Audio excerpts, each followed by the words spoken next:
예루살렘 성벽이 허물어지고 성문은 불탔다는 그 소식을 듣고 이 느헤미야는 슬픔에 빠지게 됩니다. 그리고 하나님께 기도를 하기 시작을 했죠. 그리고 4달쯤 지난 어느 날 아닥사스다 왕이 시중 들고 있는 느헤미야의 안색이 좋지 못한 것을 발견을 합니다. 보통의 경우 신하가 왕의 안색을 살피지 왕이 신하의 안색을 살피지는 않거든요. 그리고 신하가 왕 앞에서 그렇게 안색에 표시가 나도록 좋지 않은 표정을 짓고 있다. 굉장히 위험한 일입니다. 왕의 기분을 상하게 할 수 있는 일인데 어찌된 일인지 왕이 기분 나빠하는 것이 아니라 오히려 느헤미야에게 묻습니다. 왜 이렇게 안색이 안 좋아? 그때 느헤미야가 대답하기를 참 지혜로운 대답을 하는 것을 볼 수가 있습니다. 오늘 2장 3절인데 왕께 대답하되 왕은 만세수를 하옵소서. 내 조상들의 묘실이 있는 성읍이 이제까지 황폐하고 성문이 불탔사오니 내가 어찌 얼굴에 수심이 없사오리까 하니.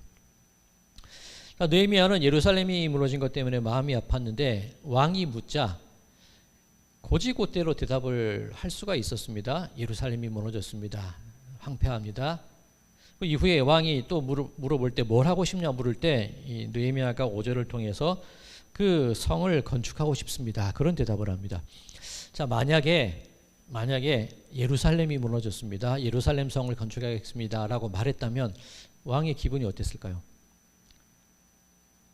일제강점기 때 일왕이나 이 총독 앞에서 우리가 한양 성읍을 다시 세우고 싶습니다. 라고 말하면 그것은 독립운동한다는 얘기잖아요. 그러면 어쨌든 유다 땅과 예루살렘은 페르시아 지배하에 있는 지역입니다. 그런데 이 지배하에 있는 그 속국의 수도를 다시 건설하겠다. 이거 굉장히 위험한 말입니다. 근데 이 느헤미야가 굉장히 지혜로웠던 게 조상들의 묘실이 있는 성읍 그렇게만 표현을 해요. 우리나라의 수도 예루살렘 그게 아니라 조상들의 묘실이 있는 성읍.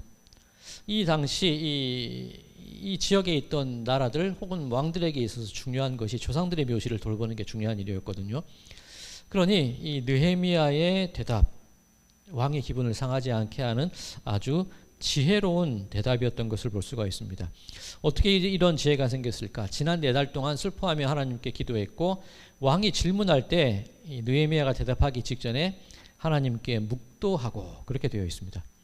이 섣부른 마음, 얼마나 그 마음이 애가 탔겠습니까? 고국은 황폐해지고 수도는 무너졌는데 하루빨리 그것을 일으켜 세우고 싶은 마음이 있었을 텐데 조급하지 않아요.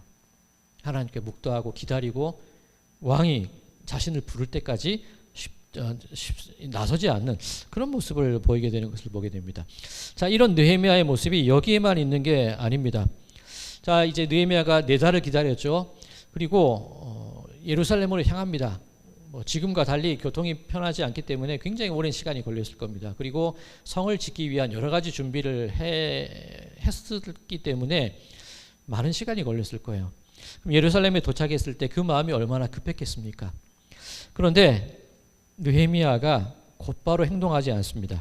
11절에서 12절 내가 예루살렘에 이르러 머무른 지 사흘 만에 내 하나님께서 예루살렘을 위해 무엇을 할 것인지 내 마음에 주신 것을 내가 아무에게도 말하지 아니하고 밤에 일어나 몇몇 사람과 함께 나갈새 내가 탄 짐승 외에는 다른 짐승이 없더라. 그렇게 간절한 마음으로 고국에 돌아왔는데 예루살렘에 돌아왔는데 사흘을 그냥 기다립니다. 그리고 그 마음 가운데 어떤 계획이 있는지 하나님께서 어떤 마음을 품게 하셨는지를 아무에게도 얘기를 하지 않아요. 그리고 어디 간다 말도 하지 않고 짐승을 타고 말을 타고 나갔든지 노새를 타고 나갔든지 짐승을 타고 예루살렘 성읍을 쭉 돌아봅니다.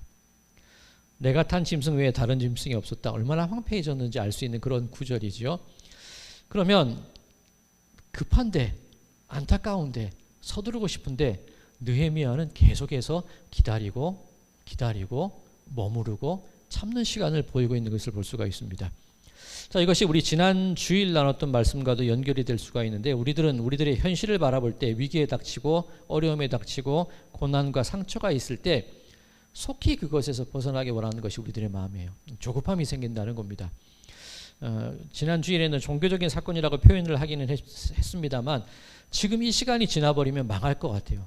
지금 이 순간을 놓쳐버리면 내 자녀가 떠날 것 같고, 지금 이 순간이 끝나버리면 내 질병이 너무나 깊어져서 죽을 것 같은 두려움에 휩싸입니다. 그때 섣부르게 나타난 것이 우상 숭배의 모습이지 않았습니까?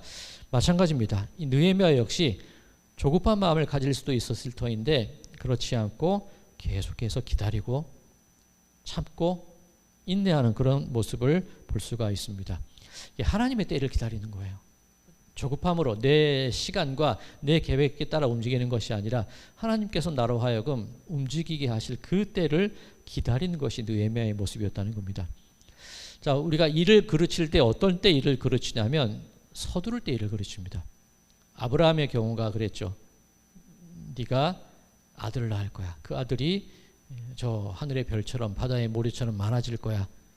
그런데 아브라함은 기다리지 못합니다. 오래 기다리긴 오래 기다렸어요. 그런데 지금이 지나버리면 기회를 놓칠 것 같고, 이 기회가 아니면 더 이상 아들을 생산하지 못할 것 같은 두려움에 여종 하갈의 몸에서 아들을 낳아버리죠. 하나님이 약속하신 복이 있음에도 불구하고 내가 그 복을 미리 가져오려는 그런 섣부른 행동을 하고 맙니다. 야곱의 경우도 마찬가지입니다. 태중에 있을 때부터 큰 자가 작은 자를 섬길 거라는 하나님의 말씀이 있었고, 아마 그 어머니가 그것을 말하지 않았을까요? 근데 야곱은 못 기다려요. 팥죽을 팔고 아버지를 속이고 형을 속이고 그렇게 복을 받아내려고 애썼던 것이 야곱의 인생이었던 것을 볼 수가 있습니다. 그 결과 내가 험악한 세월을 살았노라. 이 아브라함과 야곱의 경우 자기 자신이 하나님의 복을 끌어오려는 섣부른 판단을 했기 때문에 그 가운데 아픔이, 상처와 험악한 삶이 있었던 것을 바라보게 되는 겁니다. 자, 그래서 우리가 느헤미야를 통해서 배울 수 있는 것, 기다려라. 그냥 기다리는 것이 아니라 하나님께 묵도하고 하나님께 기도하고 하나님께 간절히 간구함을 통하여서 기다릴 때에 하나님께서 나에게 놀라운 선물을 주실 것이라는 그 마음으로 기다릴 때에 분명 그때가 우리들에게 이루어지게 될 줄로 믿습니다. 자, 느헤미야에게 어떤 선물이 안겨졌느냐? 왕이 묻죠. 그래?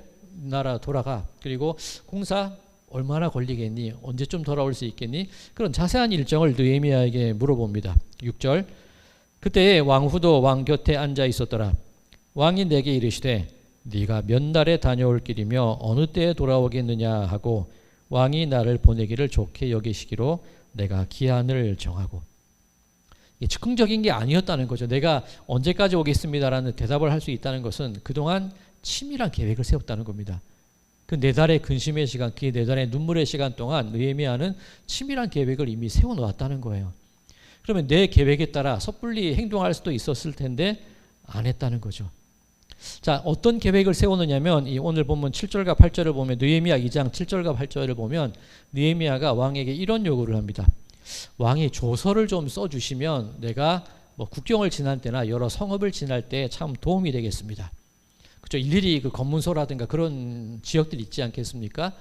조서 써달라는 요청을 해요. 참 치밀한 사람입니다. 그리고 이 느헤미야가 하는 말이 건축 재료가 필요한데 이를테면 국립삼림원에 이 왕을 위하여 준비된 목재 있지 않습니까? 그거 저에게 좀 내려주십시오. 그 얘기를 합니다. 참으로 담대한 요청이 아닐 수가 없습니다. 느헤미야 이 막 술술 요청사항이 나오지 않습니까? 계획했다는 거예요. 그 마음 가운데 뚜렷한 목적과 그 방법이 다 있었다는 겁니다. 그럼에도 불구하고 미리 말하지 않고 하나님이 주시는 때를 기다리는 그 지혜가 느헤미야에게 있었습니다. 자, 또한 이 6절 앞서 읽었는데 이런 구절이 있습니다. 그때에 왕후도 왕 곁에 앉아 있었더라. 신하들과 함께하는 어떤 정무적인 모임이 있는 자리가 아니었다는 거죠. 그렇다 하더라도 왕후가 함께 동행했다는 것, 적어도 왕의 너그러움이 드러날 수 있는 그런 조건이 이미 갖춰져 있었다는 겁니다. 즉 하나님께서는 느헤미야가 언제 어떻게 왕에게 이야기해야 될지, 어떤 조건에서 말할 수 있을지 하나님께서 그 시와 때를 정확하게 준비하여 주셔서 느헤미야에게 그 일을 행할 수 있는 귀한 때를 마련해 주셨다는 겁니다. 자, 우리는 그런 의문이 생깁니다. 그때가 언제냐고요? 언제인지 우리가 어떻게 알 수 있냐는 의문이 생길 수 있죠. 이 다윗이 왕으로 세움 받았을 때, 이 왕으로 세움 받은 직후에 이 블레셋 사람들이 다윗이 왕이 되었다는 말을 듣고 이스라엘로 쳐들어옵니다. 이 르바딘 골짜기에 진을 치고 있었는데 다윗이 그들과 전쟁을 해야 되는데 성경에 이렇게 되어 있습니다. 다윗이 여호와께 여쭈어, 다윗이 여호와께 여쭈되 기도했다는 거죠. 적군이 있고 블레셋과 싸워야 되는데 그 순간에 기도한 겁니다. 하나님이 뭐라고 대답하시냐면 이르시되 네가 나아가지 말고 저 뒤편으로 돌아 뽕나무 숲을 맞은편에 거기서 매복해라, 그 말씀을 하세요. 그리고 언제 이 전쟁을 개시를 해야 하느냐면 뽕나무 위에서, 뽕나무 그 숲을 위에서 걸음 걷는 소리가 들리거든 그때 싸워. 하나님이 그 말씀을 하십니다. 아니, 뽕나무 숲을 위에 걷는 소리가 어떤 소리인지 아시겠습니까? 저는 한 번도 들어보지 못했습니다. 그런데 다윗은 그 소리를 정확히 듣고 정확한 싸움의 순간을 알았다는 거예요. 우리는 걱정합니다. 그때가 언제냐고요. 하나님이 정하신 때가 언제인지 우리는 그때를 알지 못하는데 하나님께서는 분명히 우리들에게 그때를 알기 쉽게 알려주신다는 거예요. 이게 무슨 얘기냐면 뽕나무 위에 걸음 걷는 소리, 뭐 이 소리인가 저 소리인가 긴가민가 하실 텐데 그때 하나님이 다윗에게 한 얘기, 말씀이 무엇이냐면 뽕나무 숲에서 걸음 걷는 소리가 나거든 싸우라는 거예요.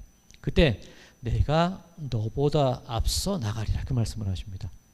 뽕나무 숲 위에서 걸음 걷는 소리가 우리는 어떤 소리인지 모르겠지만 다윗에게는 하나님의 군대가 걷는 소리로 들린다는 거예요. 그때가 언제입니까? 그 시기가 언제입니까? 언제까지 기다려야 됩니까? 우리는 궁금하고 모를 것 같죠. 놓쳐버릴 것 같죠. 그런데 하나님의 군대가 걷는 그 소리가 들릴 만큼 명확한 시간을 하나님께서는 우리에게 알려주실 것이라는 겁니다. 다윗에게도 그렇게 하셨고 오늘 본문에 있는 것처럼 느헤미야에게도 그렇게 하셨다는 겁니다. 언제인지 느헤미야는 정확히 그 시기를 알았다는 겁니다. 아니, 하나님께서 알게 하셨다는 겁니다. 이게 기도의 힘이라는 거예요. 4달을 기도하고 왕 앞에서 묵도하고 그렇게 준비된 느헤미야에게 하나님은 분명한 그 시기와 때를 알려주신다는 겁니다.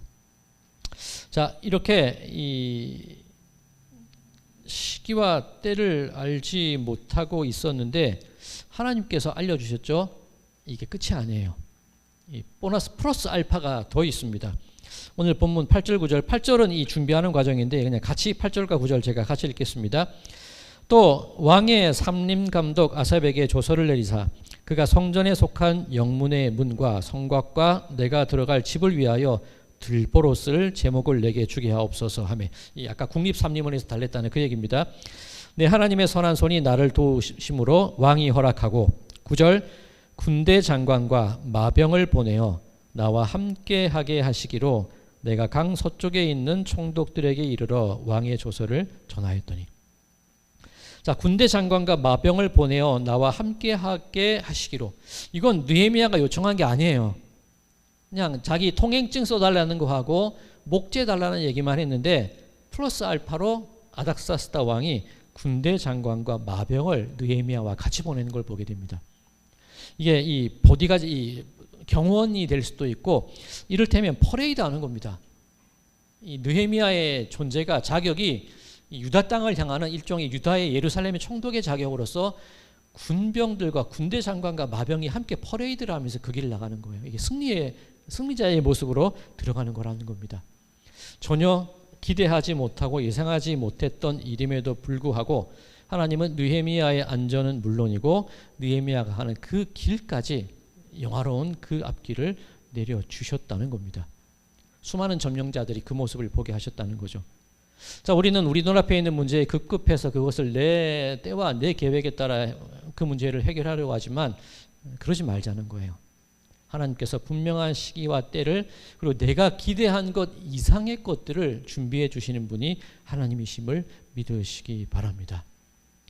자, 내가 섣불리 주도하지 않고 하나님의 때를 기다릴 때 나타나는 그 모습이 또 하나 있습니다. 오늘 16절에서 느헤미야 2장 16절에서 18절입니다. 방백들은 내가 어디 갔었으며 무엇을 하였는지 알지 못하였고, 이 앞서 그 사흘을 기다렸다가 시차를 나가지 않습니까? 아무한테도 말하지 않고 그 얘기입니다. 나도 그 일을 유다 사람들에게나 제사장들에게나 귀족들에게나 방백들에게나 그 외에 일하는 자들에게 알리지 아니하다가 후에 그들에게 이르기를 우리가 당한 곤경은 너희도 보고 있는 바라. 예루살렘이 황폐하고 성문이 불탔으니 자 예루살렘 성을 건축하여 다시 수치를 당하지 말자 하고 또 그들에게 하나님의 선한 손이 나를 도우신 일과 왕이 내게 이른 말씀을 전하였더니 그들의 말이 일어나 건축하자 하고 모두 힘을 내어 이 선한 일을 하려 하매. 느헤미야가 사흘을 기다렸죠. 때를 기다렸죠. 만약에 섣불리 자기의 생각을 드러냈더라면 반대하는 사람들 혹은 두려워하는 사람들도 있었을 겁니다. 그런데 기다리고 기다려서 하나님의 때가 되었을 때 하나님이 어떻게 나를 도우셨고 하나님의 도우심이 아닥사스다 왕으로 하여금 나를 어떻게 지원하게 했는지 그 얘기들을 하나씩 설명을 하기 시작합니다. 자, 그때 백성들의 반응, 이 제사장과 방백들과 귀족들과 함께 일하는 사람들의 반응이 뭐냐면 우리 모두 힘을 내어 이 선한 일을 하자는 거예요. 동참하는 겁니다. 반대하는 이야기가 아니라 그래 우리도 하자, 우리 일어서자, 함께 그 마음이 모이고 있는 것을 바라보게 됩니다. 이게 뭐냐면 한 사람이 느헤미야 한 사람이 하나님 앞에 올바로 섰을 때, 느헤미야 한 사람이 기도했을 때, 느헤미야 한 사람이 그 때를 기다렸을 때, 느헤미야 한 사람이 그 마음 가운데 그 불쌍함, 애틋함을 품었잖아요. 그 마음을 가지고 그 나라를 일으키려는 그 다짐을 하게 되었을 때 한 사람의 변화가 다른 사람들의 변화로, 다른 사람들의 백성들의 변화로 그 확대되는 그 모습을 바라보게 됩니다. 이게 우리의 모습이 되어야 된다는 거예요. 자, 우리 느헤미야를 살펴보면서 그런 말씀을 드렸습니다. 황폐해진 우리들의 삶이 어떻게 회복될 수 있는지에 관해 살펴보자. 또 하나, 다른 이 황폐한 자들을 어떻게 이끌 수 있는지, 그 리더, 지도자의 모습은 어때야 되는지 그것을 살펴보자. 크게 두 가지 주제였습니다. 바로 이 모습이라는 거예요. 나 한 사람이, 우리 성도님 한 분이 하나님 앞에 기도로 변화되고 하나님의 때를 기다리고 그렇게 그 마음 가운데 하나님께서 주시는 그 신실함, 애틋함, 그 뜨거운 마음을 가지고 있다면 나 한 사람의 변화를 통하여 우리들의 가정이 변화되고 나 한 사람의 변화를 통하여 우리들의 공동체가 변화되는 그 놀라운 일이 우리들의 삶 가운데 주어지게 될 것을 믿으시기 바랍니다. 사랑하는 성도 여러분들, 내가 복을 조급하게 이루어내려 하지 마시고 복 주시는 하나님께 맡기시기 바랍니다. 기도로 기다리시기 바랍니다. 그때가 언제인지 나는 알지 못하는 것 같지만 하나님은 분명히 그 시와 때를 명확하게 우리들에게 알려주신다는 것 믿으시기 바랍니다. 그리고 나를 통해 지혜를 주시고 기회를 주시고 변화를 이끌어내시고 마침내 무너진 그 성읍을, 무너진 터전을, 무너진 인생을 나를 통하여 일으켜 세우게 하실 것이라는 것, 그것을 믿으심으로 그 일으켜 세우는 리더, 무너진 삶이 회복되는 그 놀라운 기적을, 그 은총을, 은혜를 맛보시는 우리 모든 성도님들의 삶이 되시기를 주님의 이름으로 간절히 축원드립니다.